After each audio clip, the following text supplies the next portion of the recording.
ఇప్పుడు ఇలా నానబెట్టినటువంటి ఇవన్నీ చూసారు ఎంత డస్టీగా వచ్చిందో వాటర్ అంతా. అంత బ్లాక్ కలర్ బ్లాకింగ్తో వాడినటువంటిదంతా అంతా వచ్చేసింది అనమాట. ఇప్పుడు ఈ రెండు ఇక్కడ ఇలా పక్కన పెట్టుకొని నాప్కిన్ ఇలా పరుచుకోవాలి.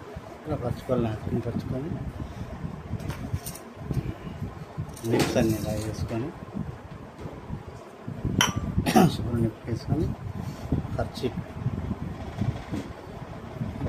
కర్చీఫ్ తీసి ప్రతిదీ కూడా సపరేట్ చేయండి. ఇలా కలిసిపోయి ఉంటాయి. ఇలా చేసి సూపర్గా ఇలా చూసుకోవాలి. ఇలా చూసుకొని ప్రతిదీ కూడా పక్కన పెట్టుకొని చాలా జాగ్రత్తగా, మీకు డిస్టర్బ్ అవ్వకూడదు.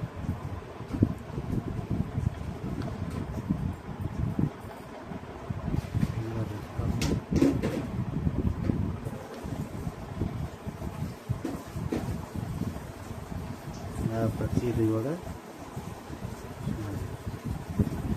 జంగు పట్టేస్తుంది. దీంట్లో వాటర్ ఏమైనా ఉంటే మళ్ళీ జంగు పట్టే ప్రమాదం ఉంది కాబట్టి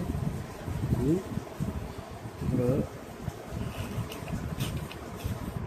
ఇదే బాల్ని సూపర్గా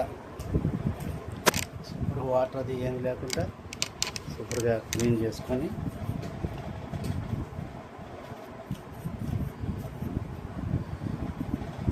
ఓన్లీ వాటర్, ఓన్లీ ఎయిర్, గాలి మాత్రం ఇందులో వాటర్ ఉండకూడదు. ఓన్లీ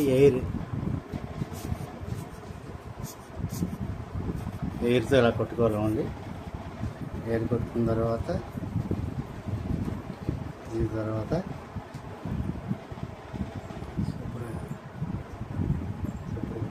ఇలా కోకోనట్ ఆయిల్కి నాకు హెల్ప్ చేస్తుంటుంది మా మిస్సెస్ కూడా. ఇలా ప్రతిదీ కూడా శుభ్రంగా తుడుచుకున్న తర్వాత